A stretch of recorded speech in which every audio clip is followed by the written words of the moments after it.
So here are some TikTok mysteries the internet wasn't prepared for. Let's check them out. This happened in Manchester, England in 2022, actually, bro. It's about this girl and her boyfriend. Her name was Shay Groves. It was this guy named Frankie, and I don't really know how to pronounce his last name. But long story short, bro, they were dating for like a cool minute. You know, they really hit it off. The relationship seemed really cool in the beginning. Eventually, she ends up going on his phone this one day because he falls asleep. She checks his phone. And you already know where this is going, bro. Yeah. It's not what you expect. You cheat on her? She sees that he's texting another girl. She starts looking at the messages and actually reading them. And she finds out that her boyfriend Frankie was texting a 13-year-old girl. Wow. After she sees the messages between him and the 13-year-old girl, she goes to the kitchen, grabs a knife, and stabs 22 times in the chest and his neck. She kills Brett inside the house. She calls her homegirl right after the fact and FaceTimes her. Tells her. And shows her the body. She's like, yes, like, bro, she's laughing. She's like, yeah, like, I just killed Frankie. So she's like, let me call you back. Call the police. Calls the police on her. Police go to her house, end up bringing her in. And while they have her in, they're checking through her house, bro. She had pictures of serial killers in her bedroom. Like, she had pictures of Jeffrey Dahmer. Posters of Jeffrey Dahmer, the Night Stalker, John Wayne Gacy, and shit like that. Yes, bro. She was out of her mind. She was just waiting on an opportunity. Like, if somebody has that stuff all over their wall, they're glorifying, they're idolizing it, that's who they want to emulate. She was just waiting on the opportunity, and he gave it to her. And she probably felt justified in doing it. She laughed about it. She called her friend. She FaceTimed her friend. Bro, that's beyond crazy. Like, I ain't never seen nothing like that. Think about it. You roll up over your friend's house and his girl got pictures of all the notorious serial killers on the wall. What are you doing? You'll never go back there. You'll never go back there. You'll never feel comfortable in there, and you'll never want to be alone around her or in her presence or in her home, period, right? Exactly. That's what I'm saying. Like, that dude, whew. And I ask out, is there a heaven? And it knocks 3 times, meaning no. And at that point, our 2 religious friends that were there, like, immediately jumped up and said, we have to leave right now. We had no idea why. Why? What's going on? Like, I'll tell you in the car, like, dude, like, just don't look back, let's go, let's leave. And so we walked out, we left, we got all the way to the car without anyone saying anything. And as soon as we got in the car, we're like, what's going on? Like, why do we have to leave? He's like, well, in the Christian religion, anything like demonic or evil is supposed to basically disprove that there is a heaven in order, you know. And so what they're saying is, like, we don't think this is some like spirit or something paranormal there. We think it was something that was trying to lead you away from heaven or Christianity. Demonic territory type thing. But that also just depends on what you believe in. Obviously, like, our roommates were very, very Christian, very religious. And so when they heard the knocks saying no, they thought it was just kind of like a sign from like a demon to like steer us away from God, saying like this does not exist. And so they without question ran before we could even, like, we kind of were wanting to stay there to ask more things. It was really interesting. And I ask out, see, that reminds me of the story of this lady. She was telling this story about Grady Hospital and her sister being in the hospital bed. That reminds me, because she said her sister saw this little girl in the corner trying to invite her to come play, and no one else saw it. And they were all in the room together. And then when she rejected it, it didn't change, and half of her face was like gone, and it was crazy, and it just got demonic.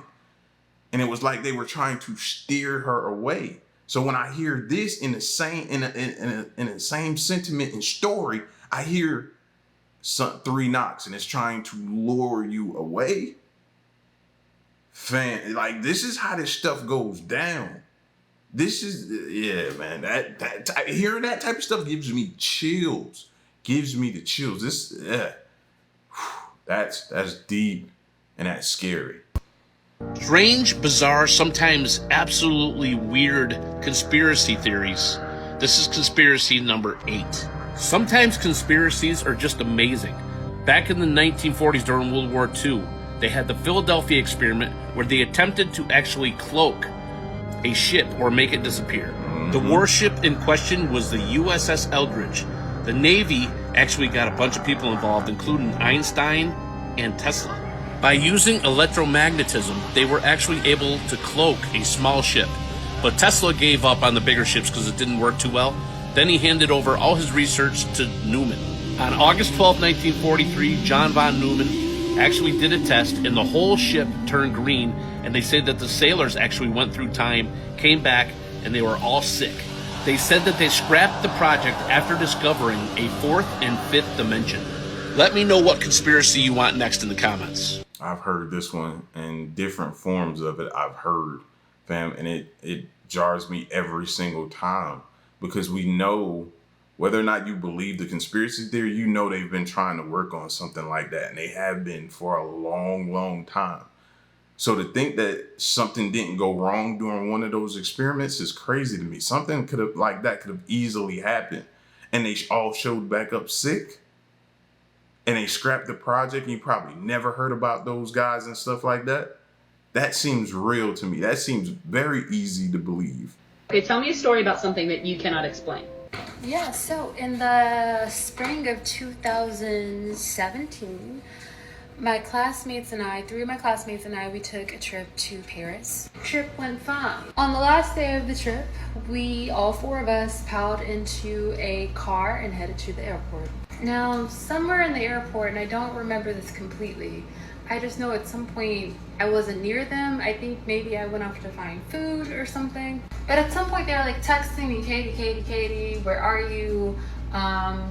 We're boarding. And at the 12th hour, I made it. I made it to the terminal. In fact, I remember thinking that the ceiling was so cool that I took this photo. This is a photo from me sitting on the floor waiting for my section of the plane to board, and all the girls were there. I remember walking on that aircraft past two of my friends and sitting like 3 rows behind them next to my other friend, classmate, whatever. Flight went fine. And then the four of us took a taxi back to the apartments we were staying in while we were in school. And even more so, I distinctly remember in the WhatsApp, the girls talking about, let's go home and change and go to the beach. They wanted to go to the beach after the flight. I delete messages, I don't still have it, but that happened. 2 days later in class, I walk in and the two girls who were seated 3 rows in front of me, they're talking about how they missed the flight back from Paris. They're talking about how they missed the flight, they had to take a second flight, and they came back by themselves. And my other friend is sitting there conferring with them. And I'm like, they were 3 rows in front of us. You guys went to the beach. I did not go because I needed to sleep. But I was in the taxi on the ride back into the city. And to this day, I have no idea why they remember those two missing the flight, and I remember all 4 of us being on that flight, and then even have memories of what we did after the flight, like being in the taxi together and going to the beach, or them going to the beach and talking about it in the group chat. There's still like a discrepancy. I don't know, bro. I don't know. See, somehow way y'all's dimensions or your portals or your parallel universes intertwined some kind of way. You jumped into theirs, they jumped into yours. Something happened. You know what I mean? If you think of, like, I often reference like these simulations that I think we're in, like video games, and sometimes you can play a video game and you can play a multiplayer video game, and everybody's experience in that same video game can be different. You know what I mean? Y'all are on the same stage, which could be Earth, but you're seeing different things from your point of view. That's how things could possibly be in the simulation we're in. And when you intertwine with others or you play the game with others, some things can kind of mess up. The game can glitch. Different things can happen. And I think sometimes we be experiencing this. Like, you ever driving sometime and you're driving and then in just a moment's notice, you're like, dang, you can't really remember the last 5 minutes of you driving. What happened? Sort of similar to what she kind of experienced. I don't know. Super crazy to me too.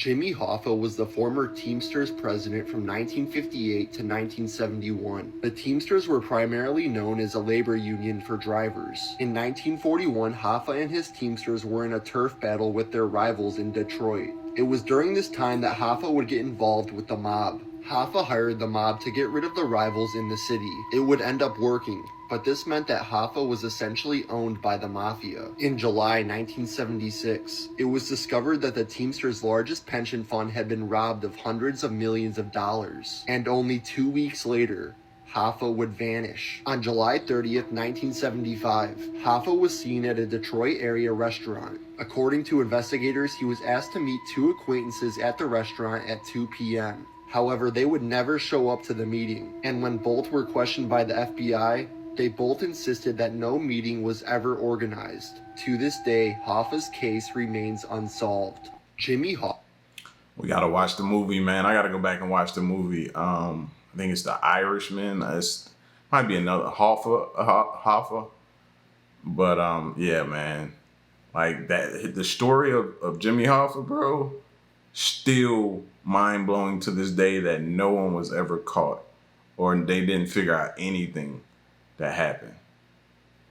That to me is just mind blowing that that could happen and nothing or nobody ever be, you know what I mean, held accountable for that. Could 2053 be the end of humanity? On October 20th, 2022, a mysterious man named Peter Reuter appeared out of nowhere, declaring he's from the future, precisely the year 2062. He urgently asserted that a woman named Mary Baker must not board a flight to London, though he claimed to have no personal knowledge of her. When probed, he revealed that her journey would spark the diffusion of a new virus variant. His assigned psychiatrist, Dr. Knight, was initially skeptical, until Peter divulged secrets about her life that no one else knew. Peter's dire warnings escalated as he asserted that if Mary Baker's trip is not prevented, there will be no trace of human existence left by October 23rd, 2053. You know, when I hear people try to predict the end of time, or what I like to call the next reset, you know what I mean? I'm kind of skeptical of that because they've been doing that for a long time. Everybody has their theories about that. Excuse me. Everybody has their theories about that, but those are just, I don't know. Ever since that whole Mayan incident with the Mayan calendar, I've always been like hesitant to really latch on to theories like that about the times because we just don't. You don't know. You don't know, and you don't know what's gonna trigger or cause it. You know what I mean? But hey, if you believe in people who can time travel and come back and tell you, that could be different. That could be a game changer. Mysterious cases of time travel that can't be explained. Whoa. Egyptian actress from the 1940s, Zubaida Thawat, looking exactly like Jennifer Lawrence. Some random person's grandpa from the 1920s looking exactly like Johnny Depp. This man from Harlem in 1939 looking exactly like Jay-Z. These kids from the 1970s looking exactly like Adam Sandberg and Daniel Radcliffe. Mysterious. Who finds these photos? Like, because they're doing a really good job, mind you. That did look like Jay-Z. That does look like her. Like, there's an uncanny resemblance. Now, to say what we need to figure out is, are there like the names of these people, their history, try to tie the names up and figure out like some ancestry.com stuff. If we could do that and tie them together, I think that's next level. These are just some of the conspiracies surrounding the Denver International Airport. It's rumored to be designed and built by the Illuminati as their headquarters, and during the process there were several buildings built wrong and they were just buried. It said there are 8 underground levels connected by intricate tunnels and that the runways look like a swastika. Inside are some very strange art pieces that some say depict the fall of civilization. And there's even a time capsule made by the Freemasons that says New World Airport Commission, and some interpret that to be the New World Order. These are just some of... See, when places have stuff like that, they start to remind me of the Vatican. You know how the Vatican has so much stuff as well as theories surrounding it and things that's located on the inside, down below the basement area, below the building? Yeah. When I start hearing stuff like that, it makes me think of the Vatican. And some of these places could be following suit and doing similar things like they do. I'm guessing you've all seen the videos about how our timelines are messed up. Like how it doesn't make sense in my brain that Oxford University is older than the Aztec Empire. But there's so many more of these weird history overlaps that I want to share with you today. And you already know that if you love the dark and spooky, you'll love the podcast. This one really got me, but Ruby Bridges, the first Black child to attend an all-white school, is still alive. And she's not even 70 years old yet. John Tyler, the 10th president of the United States, had a grandson that died in 2020. Charlie Chaplin and Ludacris, alive at the same time. Harriet Tubman was born in Thomas Jefferson's lifetime and died in Ronald Reagan's lifetime. This one is absolutely the craziest to me, but Betty White was born 7 years before Anne Frank. And T-Rexes were around closer to humans than to Stegosauruses. Basically, they were around closer to iPhones than to other dinosaurs. And last but not least, Helen Keller died the year Tony Hawk was born. I'm guessing you've all seen the videos about how our timelines are messed up. I know some people may be like, so what? It's just, it's weird to hear that stuff because everything seems so far and long ago that when you actually break it down and say, no, this person actually is alive and she was the first person to attend this type of school. And this person was alive and passed away right when this person was born. And this person, you know what I'm saying? As a person who's learning to love and appreciate history and people and current events, different things that have happened and that are current, you start to appreciate those timelines. Timelines are important. So when you hear stuff like that, you was like, God, I expected that timeline to be a lot further here than here. You know what I mean? If you get what I'm saying? This is the ultimate conspiracy theory, according to Joe Rogan. If you're a conspiracy theorist, yeah, this is the real conspiracy. The conspiracy is have as many social problems as possible that people get distracted by, that people concentrate on, whether it's a pandemic, whether it's masks, vaccines, pride, trans movement, drag shows, sponsor drag shows for kids if you want people to get mad and want people to get distracted. Right. Sponsor Let them that. focus on that. Get people to think that it's a good idea to do that and watch the outrage. You know, get people to think that the oceans are going to be boiling in 5 years. You know, right. Get people to think that if we don't change it, like that was one of the things that Greta Thunberg said 5 years ago, that we'll all be dead. In 5 years? Well, it's 5 years later, and we're not all dead. So you definitely are wrong, and you're 16. So why are they flying you out to Ukraine? Like, what is going on? Yeah. So there's so many of these social distractions that are in our face all day long about everything. And I feel like sometimes that's what I feel like about Supreme Court rulings. We're going to take away Roe v. Wade. And everybody's like, what? Yeah. What? And that's another one. Yeah. And then that one becomes a thing that people identify as the most important problem that they have to solve. And while all this is going on, money's getting moved around, decisions are getting made. Yeah. And it's a brilliant cover for wild. Yeah, because all you have to do ever really is follow the money on anything. Yeah. And you see what's actually happening, and everything else is a distraction to that. So if you're feeling played right now, you should be, because division is the ultimate tactic. Let me know your thoughts in the comments. It just sucks because it's like, you know, a lot of these conspiracy theories are attached to our history. They're attached to our history, so we want to know. It's attached to questions that we need answers to. So we want to know. So they play on that. They play on that. That's like a kid never knowing his pops. You know what I mean? And when he gets older, he has those questions that need answers. So they play on that type of stuff, man, to get us all riled up. Or they play with our trigger points to get us all riled up. And like you said, get us distracted. It's true. I believe it's true. I definitely won't deny it. You know what I mean? But y'all, listen, man, y'all get at me in the comment section and let me know what you thought about this. Is that what you think is going on? And they're playing this shell game? Y'all let me know. Leave a like. Stick around and stay tuned. Till next one, I'm gone. Peace.